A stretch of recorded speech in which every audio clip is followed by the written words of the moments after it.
Saviez-vous qu'une probabilité inférieure à 1% a suffi pour catapulter les San Francisco Giants du bas de la liste au sommet du futur repêchage? C'est la roulette russe du baseball moderne, et si la plupart des sceptiques y voient un divertissement léger, la réalité est que la loterie du repêchage de la MLB est le lieu où le destin se moque le plus cruellement des plans les mieux orchestrés. Bienvenue à tous sur 603 Snap News, l'endroit où nous disséquons la folie des chiffres et la cruauté du hasard. Ce soir, nous ne parlons pas de balles de ping-pong, mais de l'architecture même de la reconstruction d'une franchise, redéfinie par le triomphe inattendu des White Sox. L'ancienne règle était d'une brutalité simple, le pire gagne le premier choix. C'était une certitude, une récompense pour l'échec. Mais le 2025 MLB Draft Lottery, tenu à Orlando, a mis en scène un spectacle digne des jeux de hasard les plus sadiques, prouvant que même avec 27,5% de chance, la victoire des White Sox n'était pas acquise, elle était un soupir de soulagement massif. Car c'est bien cela que l'on cherche à comprendre, l'impact émotionnel et structurel de cette loterie.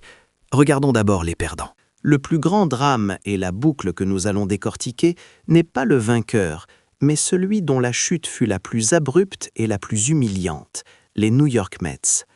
Être une équipe payeuse de la taxe de luxe, dépasser le deuxième seuil, c'est s'exposer à une pénalité monstrueuse. Si le choix n'est pas dans le top 6, il dégringole de 10 places.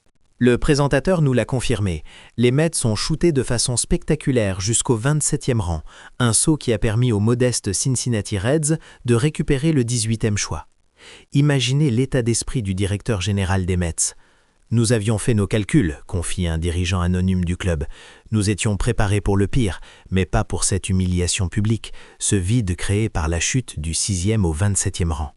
C'est une punition pour notre ambition passée. » Leur chute, la plus dramatique de la soirée, illustre parfaitement le côté sombre de la loterie. Pendant ce temps, le spectacle d'Orlando se déroulait avec une tension palpable, révélant les choix du 18e au 7e rang. Les équipes dites inadmissibles, les Angels, les Nationals et les Rockies, celles qui ont déjà eu des choix élevés trop récemment ou qui sont des clubs contributeurs au partage des revenus, se retrouvent reléguées dans le ventre mou. Mais c'est le sort des équipes éligibles qui retient notre souffle.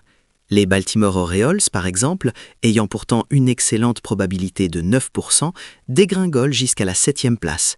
C'est l'une des leçons clés de cette soirée. Les pourcentages ne sont que des suggestions élégantes du chaos imminent. La loterie n'est pas censée récompenser l'incompétence, mais disperser la certitude, explique la docteure Élise Moreau, spécialiste de la dynamique sportive. Le saut des Royals, venant de la 16e place, c'est le signal que personne n'est en sécurité en bas du classement. C'est l'anti-tanking parfait. Et parlons de ce saut. L'affrontement monte en intensité pour le top 6, où l'on retrouve les White Sox, les Twins, les Pirates, les Rays, les Giants et les Royals. Ce sont 6 équipes, mais seulement 2 vont vraiment marquer l'histoire de la soirée. La première bombe éclate au 6e rang, les Kansas City Royals. Ils détenaient moins d'1% de chance, partant de la 16e position, et se retrouvent propulsés dans le top 6. C'est le premier véritable coup de tonnerre, un gain de 10 places qui garantit un talent majeur. Puis vient le top 5, les Pirates, avec leur 16e. 8% de chance, atterrissent seulement au 5e rang. Une petite déception pour une équipe qui espérait réitérer le succès d'un Paul Skeens. Mais le véritable rebondissement, la plot twist de la soirée, arrive au 4e rang, les San Francisco Giants. Ils sont passés de la 15e position à la 4e, transformant leur maigre 1% de chance en un futur joueur de franchise garanti. Ce saut est statistiquement plus improbable que la victoire même des White Sox, et il va accélérer leur cycle de reconstruction d'au moins 2 saisons. C'est cela, la cruauté magnifique du système. Au moment où le suspense atteint son paroxysme, nous nous retrouvons avec un trio de têtes décisifs, les Twins, les Rays et les White Sox.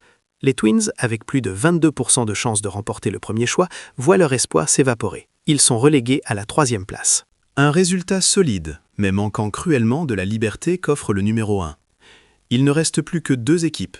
La machine à développer le talent du baseball, les Tampa Bay Rays, et les Chicago White Sox, le club avec la meilleure probabilité, cherchant désespérément un nouveau souffle. Au 2e rang, les Rays, ce qui signifie par élimination le triomphe des Chicago White Sox. Ils remportent le premier choix du repêchage 2026.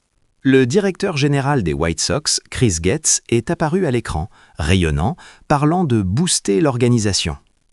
C'est là que nous devons anticiper l'argumentation courante pour mieux la réfuter. Beaucoup diront « les White Sox ont simplement bénéficié du système en étant la pire équipe, rien de nouveau ». C'est une erreur de perspective. La loterie a permis à d'autres équipes de s'interposer brutalement, comme les Giants et les Royals. La victoire des White Sox n'est pas due à la certitude, mais à un combat acharné contre les probabilités mouvantes. Et plus important encore, elle leur confère un avantage financier que les sceptiques ignorent. Le premier choix leur apporte non seulement le meilleur joueur, mais aussi le pool de bonus le plus élevé. Ce n'est pas le talent brut que nous cherchons en premier, c'est l'âme, explique Jean-Pierre Dubois, chef du recrutement international. Le fait qu'Harold Baines soit là, un homme drafté sans agent, symbolise le retour à l'essence, le joueur contre le système.